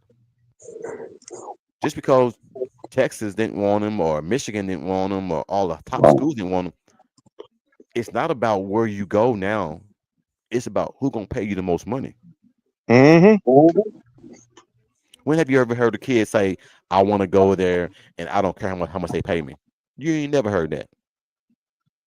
because somebody gonna slap his ass to come back to down to earth and say, no, you want the money. So I don't want all the 5 stars. I just want some guys that's gonna come in here and work hard and learn the scheme and learn the offense, and then that's it. Because everybody that's on this staff can judge talent. Mm-hmm. We got great recruiters in every damn room. You know, Coach, I have always had a soft spot for the diamonds in the rough, so to speak. Yeah. And the two players from OU that comes to mind when I think of them diamonds in the rough, one of them was the linebacker from the 70s, George Cumbie, who come from a very, very, very small school outside of Tyler, Texas. And the other one is Trent Williams from Longview, who was a 3-star. Longview, Colorado. Longview, Texas. And look at Trent now. Number 1 deep offensive lineman in the league. I've always had a soft spot for the diamonds in the rough. I'm gonna do you one better. Go ahead. Number 1 draft pick, Oklahoma. Sam Bradford was a 3-star. Yep. Yeah, he was. Grass stopper. Yep. 3-star. From PC. Jason White. Yep. Out of Tittle, Oklahoma. Out of Total. Yep. He wasn't no 5-star. Nope. So your guys that were 5, let's look at it like this. How many 5 stars do you know right now that are playing in the league? If you can just try to guess off the top of your head. 5 stars that you can remember that was in college, 5 stars that are playing in the league right now. Derrick Henry wasn't a 5-star, was he? Nope, 4-star. He's a 4-star. The best quarterback right now in the NFL wasn't a 5-star. Patrick Mahomes wasn't no 5-star. Nope. It was a 3-star. Who was that? Patrick Mahomes, 3-star. Yeah, Patrick Mahomes. Well, hold on. AD was an alien. I don't count him. Yeah. That's a cheat code. The cheat. I'm saying I know guys, Jimmy, and I'm talking about in the NFL right now. I was just saying anybody that you might know of that's in the NFL right now. Yeah. There's a mixture. I would say that there's a mixture, but it's more 4 and 3 stars that have dug deep and made their way to the NFL. And so they have the staying power to stay there. I was just saying that to say this is that a lot of your NFL players, man, are from D2. A lot of 3 or 4 stars, 5 stars that have elevated themselves up to NFL caliber players. Mm-hmm. You notice NFL don't give a damn about you being a 5-star. Can you perform at the level of the NFL? That's the main thing.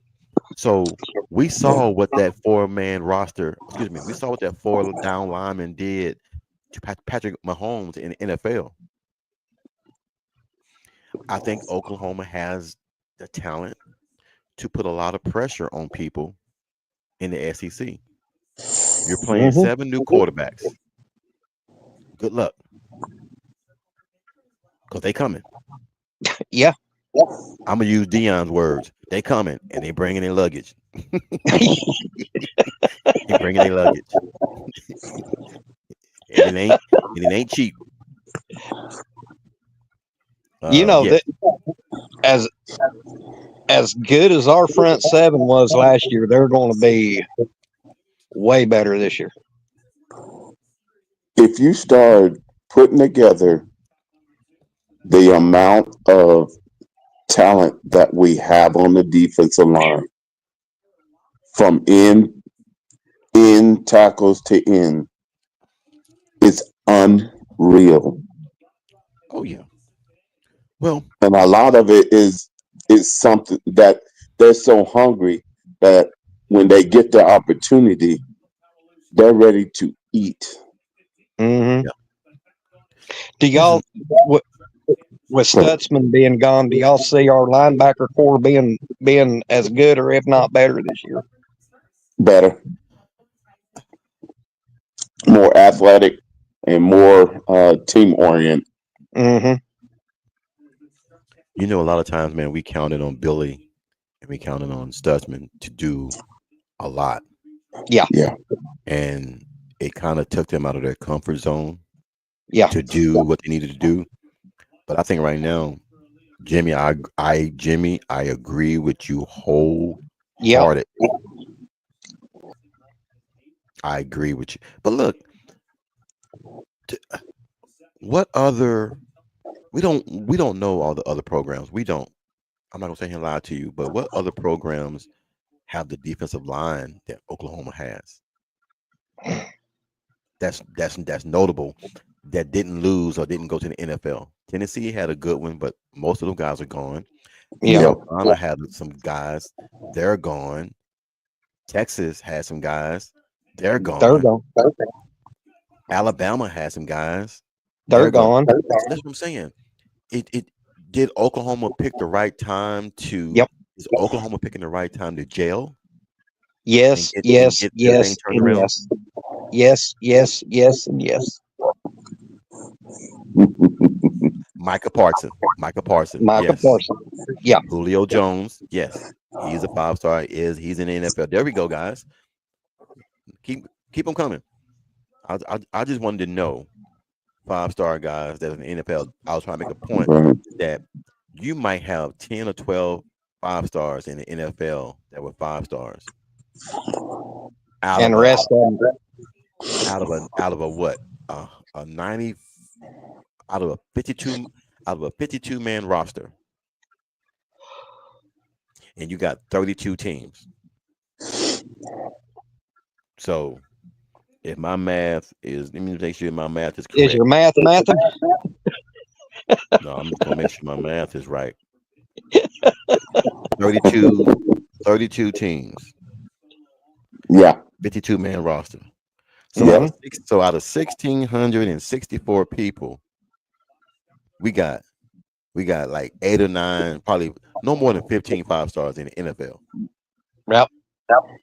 That's not even 1%. So I'm saying it to say this is that Excuse me. we just need guys that's gonna come in and play their butts off. Don't matter what kind of stars they are. Because I've seen guys come in and be running backs changed into defensive backs. Yep. Yeah. Matter of fact, A good example. Alan Patrick was not a running back in Oklahoma at No. first. He was a D-back. A prime example of that is on that 1985 championship team of ours. David Vickers come out of Tulsa as a quarterback, and he was one of the best defensive. He is a safety. Yeah. Yeah. Well, I always use the Cam Newton story. Yeah. Is that when Cam was at the college, when he was at the Division II school, he was going to Oklahoma. He was going to Oklahoma. Wow. Yes.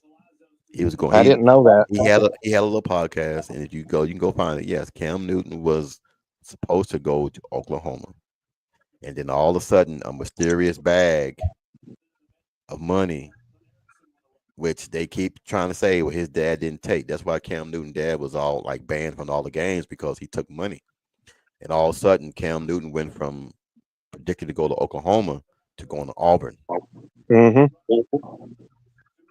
Go check it out. It's out there. Just go look it up. He's supposed to go to Oklahoma. Oh, I believe it, Coach. He even talks about it. He said, yes, I was supposed to go to Oklahoma and everything. Yeah. He said, but he said, the way he put it, minor instances changed my mind and I just decided to stay home. Okay. You say that. Was that still back in the day of the 5 Benjamin palm grease? Oh no, it was when you go outside, you go outside your room and go back in, and then like, oh, a genie was here. All this money in my room. Yeah. Yeah.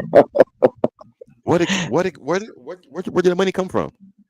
Where'd this briefcase with the handcuffs come from that's got all this money in it? We keep saying this about Oklahoma. Kevin Wilson. Yeah. I think he's going to really help BV out a lot. Yep. Managing, because BV, that's one person that BV has been with the most. Yep. It's Kevin Wilson. Yep. Because he was back with Kevin was here from when? 2004? Well, Jason White was he was assistant when Jason White won the Heisman. Chuck Long. I mean Chuck Long left when? 03. 03.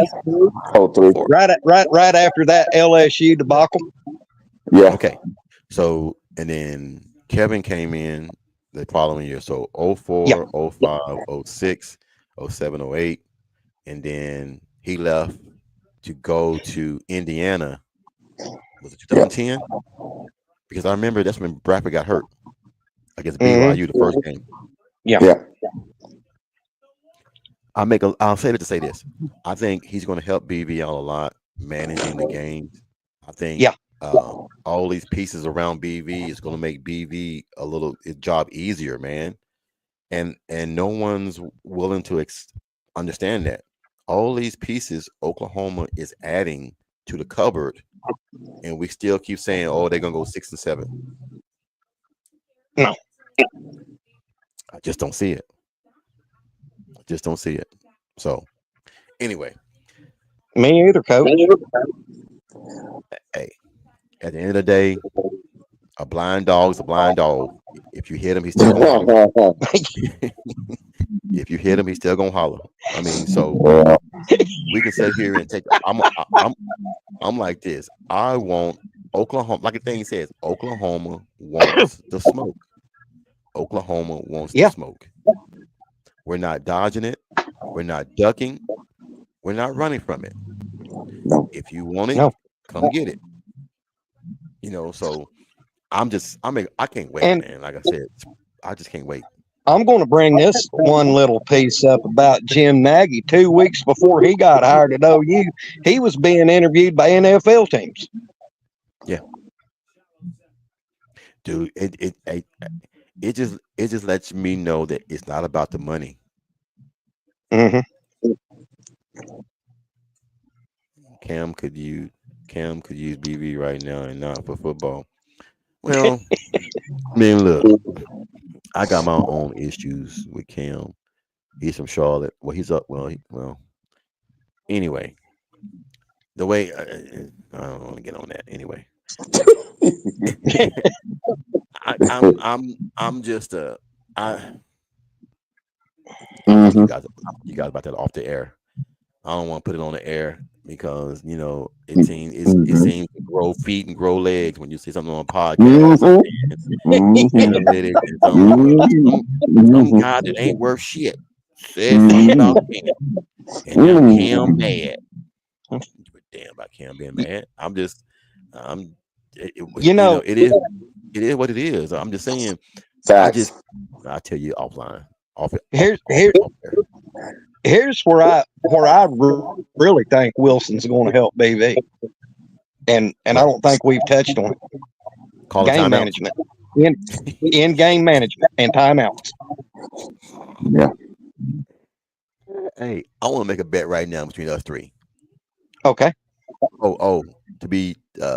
To not switch the subject, Bishop and Mike. Yeah. I ordered y'all shirts today. Oh. I ordered y'all shirts today. This is they look like. This is what they look like. Well, slap my ass and call me Shorty. Has your name on it, and zip down and everything, man. Appreciate it. Coach, now that you got me a shirt, I'm gonna be strutting around here like a banty rooster with my tail feathers all up in the air. Hey, Kimberly K got hers. I got mine. Jason got his today. Awesome. There was a back order, and I'm gonna tell you the reason why there was a back order. All right. the 80 kids that was in the clinic, a lot of the parents bought every kid a shirt. Oh wow. Awesome. I'm glad you So did it for the kids first, Coach. Yeah, please. always, man. Like I said, man. Long as my mother always told me, man, long as you continue to do right by people, God will always do right by you. Absolutely.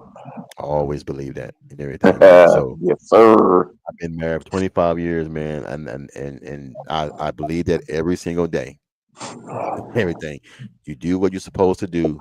And I had a good father, man, that told me if you gotta go somewhere and your kids can't go, that's somewhere you should not be. That's right.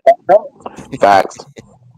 So I'm learning those lessons as old as I get, man, right now. So that's why I speak on when I talk about Cam. We're gonna talk about that later. Is that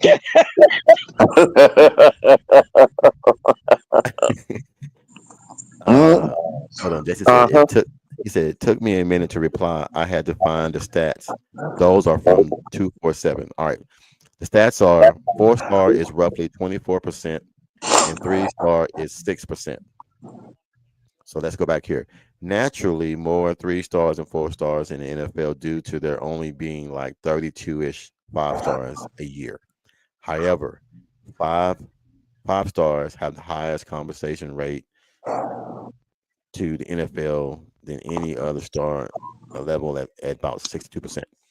Man, Jesse Browning always brings the juice. Hey, man, listen. Yeah. Appreciate Hey, you, Jesse. hey, Jesse, you want to do my taxes? You know, Man, I'll I've bring been I've been knowing Jesse since I started my channel. And man, he just every comment, man, it's filled with juice, man. He's on it like Yeah. Oh, he is so awesome. he said he was a math major. Jesse, we're gonna be real good friends, man. We're gonna be real good friends and everything, man. Because I still have to use an abacus to count. I took trig analysis and calculus. I took trig analysis and everything, and I was wondering why am I taking trig analysis when my dad was a math major, and he was like, "Boy, one thing you're gonna know how to do is count." I said, "I can count." He said, "No, you're gonna do math. Math is the equivalent of knowing everything. If you know math, you can handle and solve anything if you know math." My brother's famous saying that I've been listening to all my life. He always said, "Do the math." Yeah. Oh, Jason got his. Jason got my shirt, big dog. Good. Emily K said the coaches talk with Coach Rick's shirts are sharp. They have a very clean look, fellas. The logo has a light. Yeah, it does. The logo has a late night talk feel. It really does. Yeah. I can rub on it and it's so smooth. Now we need a late night talk show band. No, man. I'm just blessed. Look, I'm not there yet, man, to where I'm like Jason. I don't have the sponsors. I need to let Jason sponsor me. Let Jason sponsor me and figure out what I can do. But my main thing, man, is that I like coming on here and talking. That's it. I don't Coach, care about I do stuff. apologize for breaking in a couple times. It's been so long since I've got to talk. Oh, the back. Oh yeah, Kimberly. Watch this. Hold on, I'm gonna turn around. Watch this. I got to show you guys on the back. Okay. Uh-oh.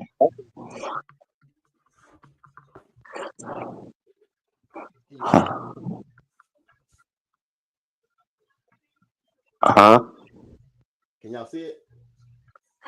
I can barely see it, Coach. Yeah, we can barely see it, but hey. It's It lit. says for the love of the game. Oh, beautiful. Okay. For the love of the game. Yeah. Yeah. It says the back print was a nice touch. Yeah. It's for the love of the game. Oh, that's nice, man. Oh, big salute. There's two of them. One's allow yourself to be great, and the other one's for the love of the game. Yeah, allow yourself to be great. Well, I So tell you basically, what, Coach. Like I said, I haven't got to talk much because when I talked, I sound like a 80-year-old man that smoked a carton of Marlboros in about 3 hours. So oh, so you sound more like Johnny Cash. yeah, but Yeah. it's nice to be back on again and talking to my brothers, and just I I can't thank you and Bishop enough for everything while I Yeah, was man. He going through talked to me mine. earlier, man. He got emotional earlier. I said, "Hey, man, hey, just chill out. I mean, we boys, we Yeah, family." when Coach told me y'all prayed for me on an episode, man, Yeah. that hit me hard. That hit me and it feels good, hard. You No, know, man, you gotta look at Yeah. it. We all come in here and have fun. We all got to know each other through similar people. Let us add hmm that. But regardless of that, I care about your life. I care about Bishop's life. I care about Jason's life. I care about yeah, everybody's life on here. Yeah. So we can come in here and say what we want to say about OU and be fans and all that. But when you have pneumonia, man, I've seen people getting taken out because of that. yeah, Yeah. Yeah. So when you're talking about, hey, coach, I can come on. The hell you is. You're gonna get some rest. Yeah. You're gonna get some rest. and This podcast gonna made be me here eat when you that come back. nasty chicken noodle soup. Oh yeah. What did I tell you, Mike, when you try to do that? I said, "No, you listen to that doctor."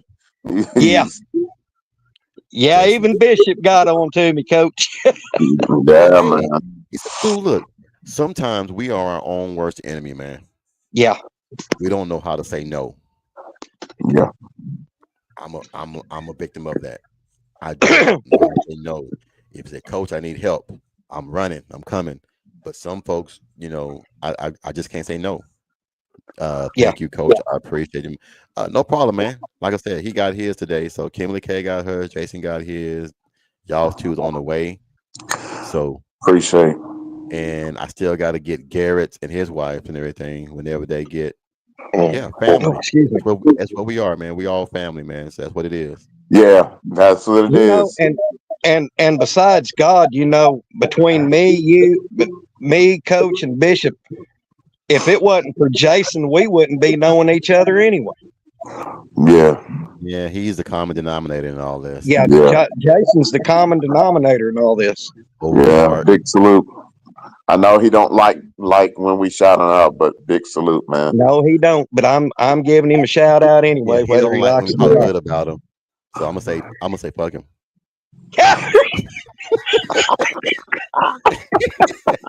See what he says now. See what he says now. Because if I start saying, "Hey man, he doesn't," they say, "Come on, guys, chill out with that shit." So I'm just gonna say fuck him. Well, Jason does so much for the podcast community, even though he might not realize it. Yeah, man. Hey man, that's my boy right there, man. Yeah. It's just some people, man, that you just gel with, and I gel with Jason better than I do my own family sometimes, man. Yeah. Speaking of family, I have to hop off here. My girlfriend is making me watch a movie with her. Love y'all. Love the show. I'll have to finish the rest later. Hey man, Okay, you better run. You better go in there. Yeah. Don't let us get you in trouble. Yeah, You're don't be on good. the couch.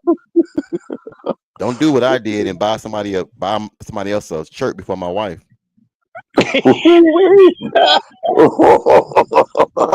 How long did Coach have to sleep on the couch for that one? Oh, she was just playing. No, she knows. She knows. Yeah. She knows that I want this podcast to be the best at what it is. And now that I didn't tell you guys, I have officially also retired from the Y. I'm officially just working and coming home, getting on podcasting, being at home. I'm done. Okay. So I think that's why I got Well, good nominated job. for Congratulations, Coach. award. That's 14 But you know years what? of doing it. What's up? Through all of this, do you know what the hardest? And even when I was younger, What's up? When a doctor tells the legend that he has bed rest, do you know how long it is for me to stay in bed all day long? Never. Never. Bed rest is like telling me to go outside and kill yourself. I'm not saying that kill yourself literally, but Yeah, I know what you mean. Yeah. Thank you, Kimberly K. Hey man, like I said, I tell people all the time, man, look, my life has been blessed. I don't complain. A lot of folks complain. I don't complain about hardly anything. I've learned not to complain no more because me either. when you complain, it just prolongs the agony of what you're complaining about. Yeah. So And it don't well, I and just know nothing gets accomplished. I just know there's people out there, man, that are really hurting and really in Yeah. need and really doing this, and I'm complaining about what? Something silly. So I just, and then being a minister's kid, man, my mom is always on me. Don't complain, fix it. Don't complain, do something about it. Don't complain. So Big having concept. her Yeah. tell us to do that is funny. But hey, when we go off, y'all stay on. I gotta talk to Okay. y'all about something, boy. It's some news going on, man, that I want you guys to hear first. All righty. And then we'll talk to everybody else about it next week. But Okay. that's something that's in the works that's going to make our lives a little bit better. So I'm going to talk to you guys off the line, off air. Okay. So when we log off, just stay on, and then we'll talk once we go off live. Okay. Gotcha. All right. Well, we've been going on about an hour and 51 minutes, man. Anything else that you guys want to talk about, man, before we get off air, man? Because I know my wife gonna want to watch a movie before we turn in tonight. No, I'm good. Coach, I just appreciate you bringing me back on and get me back into the swing of things. You and Bishop. Bishop, I appreciate all your call-ins and check-ins with me, and prayers that you and Coach and to the chat. Thank y'all for the well wishes and concerns. It's nice to be back. I'm feeling good. Don't be surprised if I'm running up and down Highway 66 naked tomorrow. Too much. Okay, Come on now. Come on, man. TMI. I know you feeling good now. TMI. You ain't lying. Information. You could have left that I'm gonna go back and try to blurt that out. out. You know why I'm feeling good, don't you, Coach? It's real simple. I should have done this when I first got it. I should have drank my own bath water.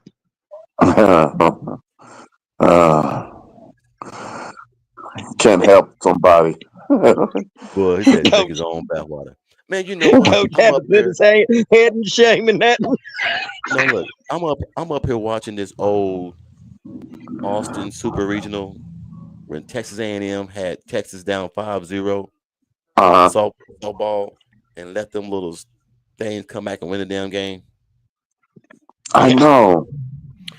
I just like to watch old sports and everything. Anyway, we're gonna get off here, man. But we're gonna come back on. I'm gonna come back on, man. Probably Sunday night, about an hour or two, and everything, man. There are some things I want to talk about. Some news that I found out about some players and everything that might be jumping in the portal in the spring, coming to Oklahoma. So we're gonna, yeah. Oh yeah. It's getting nasty. It's getting nasty down here. With West going to Oklahoma. Oh yeah, it's getting juicy. It's getting juicy. So that's what I want to talk to you guys about offline and everything, and get y'all's feel for it. So we'll talk offline and everything, and then we'll call a night and everything, man. But until then, man, thank you guys, man, for jumping into the show tonight, man. Thank you all, Kimberly K, Jesse, Jimmy, Jason. Who else we got in here? Go back up. Of course, First Lady Kimberly K, Jesse Browning. Who else we had? We had somebody else coming here in earlier. Kind of getting all these people's names and everything. Oh, well, I don't go back that far. Anyway, man, you guys have a wonderful, wonderful night, man. And I said we'll probably come back in here Sunday night, man, around about 7 p.m., man, and see how we can talk about this. What we're gonna talk about. Okay. I'm gonna keep you guys in suspense. Who's watching the show? You got to come back in Sunday night, man, to see what we're gonna talk about and get all the juicy insides. Until then, gotta watch the rest of the Thunder game. Oh yeah, well, I don't watch basketball. I've learned, man. They walk, travel, and do all that. I don't watch that stuff no more, man. It ain't basketball no more. That's hoopla basketball. Anyway, Horns down, man. Love you guys, man. Thank you guys for jumping in, man. Until Sunday, man, you guys stay safe. Until then, Boomer. Sooner. All right. Talk to you guys later, man. Take care. Money, homie making good, my money need a loan. I'm just getting money.